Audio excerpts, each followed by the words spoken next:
Damang, saatnya Anda menyimak berita Bandung bersama saya Auriga Agustina. Sejumlah berita menarik akan kami sajikan untuk Anda. Berikut 3 berita utama hari ini. Terlilit utang mantan karyawan minimarket merampok bekas tempat kerjanya di Kabupaten Indramayu. Harga bahan pangan meroket akibat cuaca buruk, daya beli masyarakat melemah.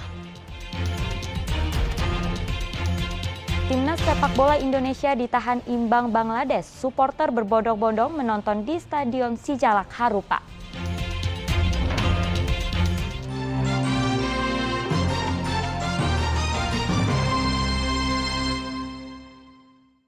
Arus balik lalu lintas saat libur nasional Hari Lahir Pancasila di Tol Cipularang Purwakarta dari arah Bandung menuju Jakarta ramai Rabu malam. Para pelancong kembali usai menikmati masa liburan di wilayah Bandung dan sekitarnya. Arus lalu lintas di ruas jalan tol Cipularang dari arah Bandung menuju Jakarta terpantau ramai lancar di titik kilometer 79 wilayah Babakan Cikau, Purwakarta Rabu malam. Di titik ini iring-iringan kendaraan memadati 2 lajur yang ada, namun laju kendaraan berjalan lancar. Ramainya arus di jalur arah Jakarta seiring dengan berakhir masa libur Hari Lahir Pancasila, yakni di tanggal 1 Juni. Mereka yang menikmati masa libur dengan berwisata ke wilayah Bandung dan Jabar Selatan harus kembali ke tempat asal untuk kembali beraktivitas pada esok hari. Warga desa Pawidean, Kecamatan Jatibarang, Kabupaten Indramayu menemukan seekor ular sanca batik. Ular sepanjang 5 meter ditangkap warga di sungai kecil tak jauh dari permukiman. Dengan mulut diikat, ular sanca besar ini disimpan di salah satu kolam rumah warga di desa Pawidean, Kecamatan Jatibarang, Kabupaten Indramayu, Kamis pagi. Ular yang ditemukan malam sebelumnya tersebut jadi tontonan warga yang penasaran. Warga yang sejak beberapa hari terakhir kerap melihat ular sanca batik melintas di Sungai Sindu Praja tak jauh dari pemukiman, akhirnya menangkap ular dan membawanya ke kolam. Sebelumnya warga sempat melihat ular dengan jenis yang sama, namun dengan ukuran yang lebih kecil. Ular sepanjang 5 meter tersebut diduga terbawa arus deras anak Sungai Cimanuk hingga berkeliaran di sungai kecil.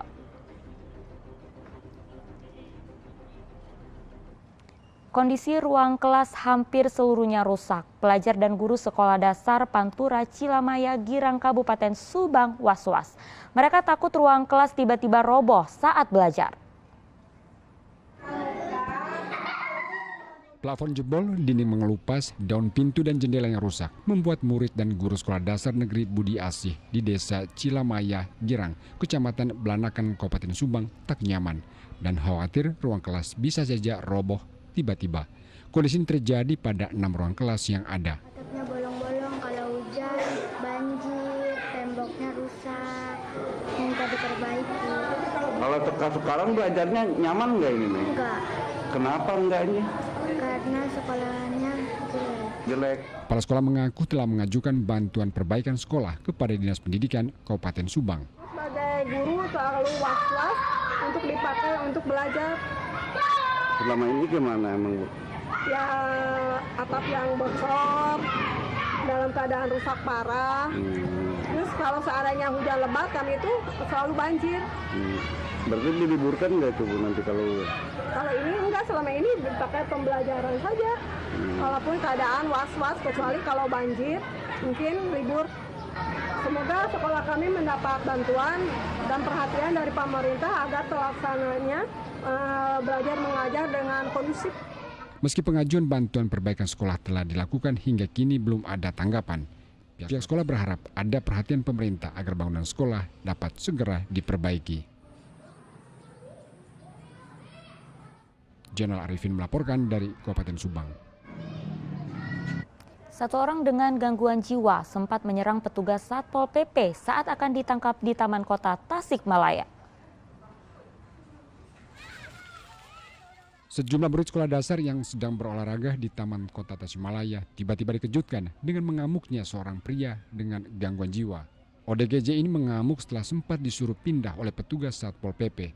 Meski sempat menyerang petugas Satpol PP, ODGJ berhasil diamankan dan dibawa oleh petugas ke Dinas Sosial ke Yayasan Mentari Hati yang biasa menangani ODGJ terlantar. Diamanin dari teh mau dipindahin takut ke anak-anak, Tapi pas mau dipindahin dia marah-marah, pukul-pukul. Makanya saya ambil tindakan gitu. Oh gitu. Ini memang orang gila ya kan? Iya, ini memang orang gila. Kita lakukan koordinasi dengan Dinas Sosial untuk melakukan pembinaan. Dibawa kemana? Rencananya ke Yayasan Mentari Hati. Tindakan dilakukan petugas karena Taman Kota adalah tempat terbuka hijau yang menjadi salah satu titik berkumpulnya warga. Lokasinya yang berada di tengah kota membuat banyak warga datang untuk bersantai.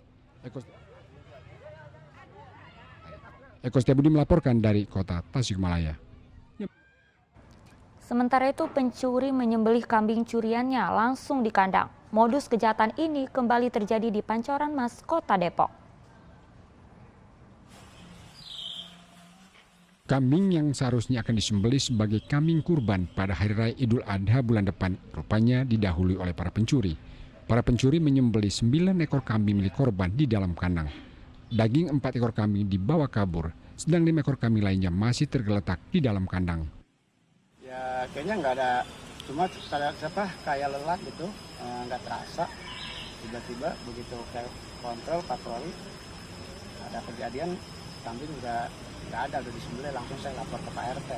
Korban bersama pengurus lingkungan telah melaporkan pencurian ke Mapolsek Pancoran Mas. Diduga pencuri sengaja menyembelih seluruh kambing agar tidak mengembik dan membangunkan pemiliknya dan mengambil dagingnya saja agar lebih mudah dibawa dan dijual. Nahyudi melaporkan dari Kota Depok. Seorang mantan karyawan minimarket merampok bekas tempat kerjanya di Kabupaten Indramayu. Dikenali korban meski memakai penutup wajah, tersangka langsung ditangkap polisi. Seorang pria nekat merampok minimarket di Desa Ujung Jaya di Kecamatan Widasari, Kabupaten Indramayu. Menggunakan penutup wajah, ia seorang diri masuk minimarket, mendatangi kasir yang tengah menghitung uang, lalu menodongkan sebilah golok, mengambil paksa uang 20 juta rupiah dan ponsel milik kasir, lalu kabur. Namun berbekal rekaman kamera pengawas dan keterangan korban, identitas perampok segera terkuak. Dimas Prastyo, mantan karyawan minimarket, ditangkap polisi 6 jam setelah kejadian. Tersangka ditembak saat ditangkap dengan masih menyimpan uang curian 19 juta rupiah, ponsel dan senjata tajam yang digunakan saat merampok. Pastikan tidak ada lagi orang yang membeli karena sebagian pintu sudah tertutup. Akhirnya dia masuk ke dalam, mengancam karyawati yang sedang menghitung uang yang ada di kasir. Nah, dengan ancaman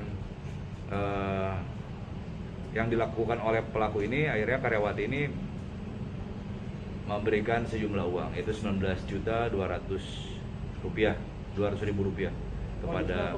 Motifnya apa sih, Ya motifnya itu, dia banyak tagihan pinjaman online, terus yang kedua dia juga senang judi online. Ya. Tersangka nekat merampok lantaran ketagihan judi daring dan terlilit utang pinjaman daring. Sebagai mantan karyawan, ia tahu persis waktu sepi untuk merampok, yaitu saat tutup dan penghitungan uang. Utang pinjol juga. Pinjol. Kenapa melakukan di minimarket sendiri, Mas? Karena sudah diancam sama pinjol, Pak. Orangnya ada judi online juga ikut. Iya.